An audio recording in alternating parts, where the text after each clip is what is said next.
Lietuvos kaimo plėtros 2014-2020 metų programa apima įvairias žemės ūkio veiklos sritis. Viena iš jų – investicijos į miško plotų plėtrą ir miškų gyvybingumo gerinimą. Pažiūrėkime, ką apie tai žino praeiviai, kam ši veiklos sritis yra skirta ir kokia jos nauda ūkininkams. Gamtai padėti, oras, kad grynas būtų. Kad susidarytų daugiau deguonies, kad nebūtų dirbo erozijų tiek daug. O miškai tai valo orą. Oras šiais laikais labai užterštas, tai medžiai valo CO2 kiekį ir daugiau deguonies suteikia į orą. Kad deguonį gamintų. Kad miškai yra mūsų žemės plaučiai, be miškų mes neturėtum ir deguonies, ir tie patys ir gyvūnėliai neturėtų kur gyventi laukiniai, tai miškai reikalingi. O ką galvojate apie miško veisimą? Tai yra atauginimą. Taip. Labai gerai. Jeigu kažkur tai buvo iškirsta, tai ten reikia sodinti, kad kažkokie krūmynai, šabakštynai nebūtų. O tai mišką juk iškertam. Miškai iškerta, miškas senai iškerti, sodini naują mišką. Labai iškirsta daug miškų Lietuvoje, aš manau. Tada ta problema yra iškelta jau seniai ir reikia atsodinti tą mišką. Tai už tai turėtų, aš taip įsivaizduoju, miškininkai tuo rūpintis. Tai aišku savaime, dėl to, kad yra globalinis atšilimas, kad reikia mums žalių miškų, kad reikia žalių plotų ir apskritai, kad būtų mūsų žemė kuo žalesnė. Ekologijos tikslu, kad būtų miškas, kad kvėpuotume, kad gražu būtų, kad atstatyt, sumažint anglies dioksidą, ar ne, padidinti deguonies kiekį. Teisingai, čia viena iš ekologinių miško ekosistemų paslaugų yra, tokia net mokslininkai sugrupavę į punktus ekosisteminės paslaugas ir viena iš jų yra, sakykime, gryninimas oro, kaip jūs sakot, kartu su to pačiu procesu ir kaupimas anglies savyje, medyje, tai yra ištraukimas jo iš planetos, tai gryninimas oro, kaupiant anglį ir išskiriant deguonį, taip labai reikšminga miškų ekologinė ekosisteminė paslauga. Kaip aš sakiau, miško ekosistemoje tarpsta didžiausia dalis mūsų bioįvairovė. Žiūrėkit, ir kiškis, ir stirna, jie bėga į mišką slėptis, turi ten savo namus. Taip pat ir vabaliukai, ir mikroorganizmai, grybų rūšis. Tai miško ekosistemų tvarumas yra mūsų pirmas uždavinys. Ta tvarumą mes suprantam, kad išlaikyti, paliekant juos pačius, tai padaryti jau nebeišeis, nes jiems smogia visa eilė stresorių ir būtent tada žmogus padėdamas, sodidinamas mišką ar dar kitaip padėdamas jam išlikti sveikam ir gyvam, žaliam,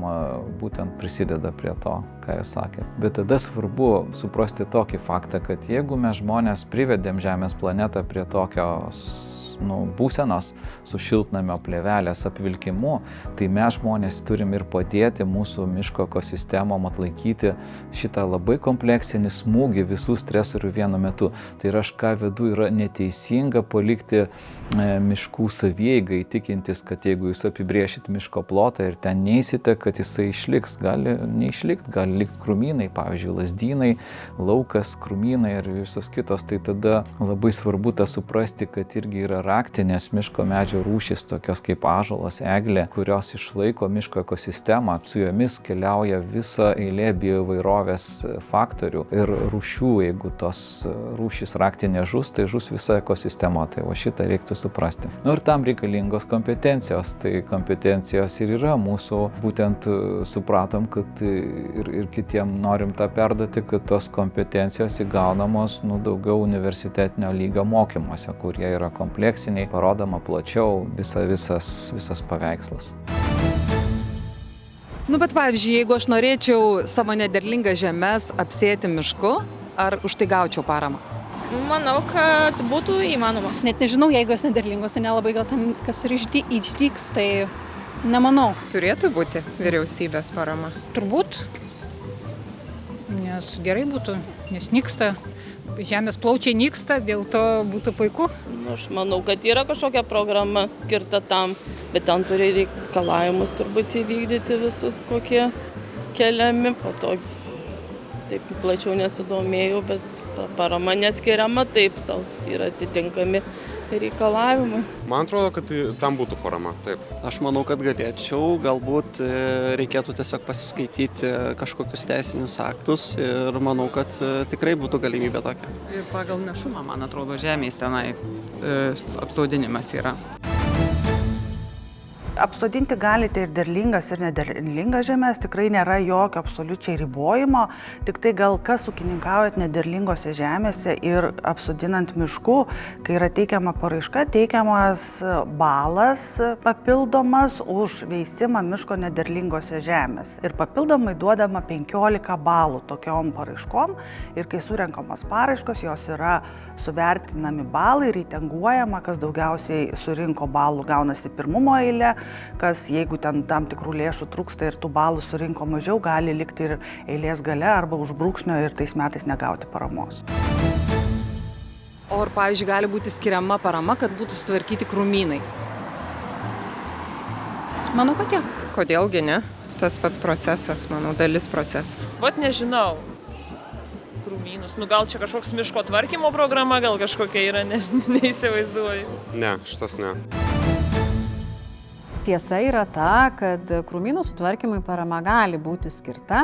Jinai gali būti skirta pagal keletą paramos priemonių. Viena iš jų yra investicijos į miškininkystės technologijas. Tai yra tiesiog viena veikla toje veiklos srityje, pagal kurią galima gauti paramą. Ir dar viena priemonė, pagal kurią galima kreiptis paramos krūmynų sutvarkymui, tai yra investicijos, kuriomis didinamas miškų ekosistemų atsparumas ir aplinkosauginė vertė. Ar galima gauti, jeigu noriu įsigyti miško kirtimui skirtą techniką? Nežinau, nelabai gal. Taip, miško kirtimui skirtos technikos įsigijimas yra remiamas pagal veiklos sritį investicijos į miškininkystės technologijas.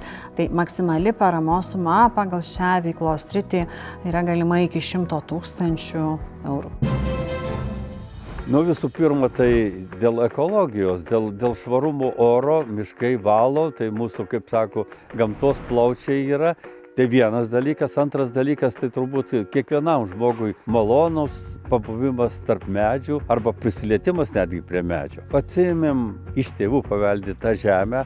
Aišku, nesiruošėme čia kažkokiu tai žemės ūkiu užsiimti, nes nelabai čia derlinga tokia žemė akmenuota. Galvojom, kaip ją panaudoti. Galbūt kažkokį tai prūdą iškasti, ir kitą dalį galbūt sodinti mišku. Aš domėjausi dėl to, kad pats galvojau, kad reiktų pasodinti mišką ir matyti taip netikėtai pamačiau tą reklamą per televiziją, kad yra toksai projektas 2007 ir 2013 metų kaimo plėtros programą ir pagal tas vienos programos punktą galima buvo bandyti šitą įgyvendinti. Kaip ir kiekvienam turbūt darbe reikia dirbti, reikia surinkti reikiamus dokumentus, reikia padaryti darbus ir žinoti svarbiausia, ką ir kada reikia padaryti. Be abejo, rekomenduočiau naudotis paramos programą, kadangi tikrai palengvina visą tą projekto arba sumanimo įgyvendinimą, kas yra tikrai naudinga ir po daugelio metų pastebi,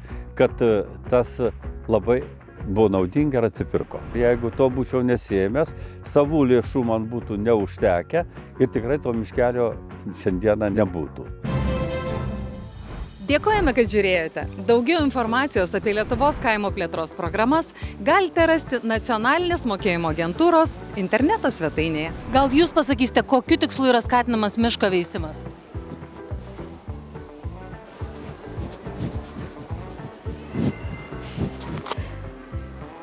Ačiū už išsamų atsakymą.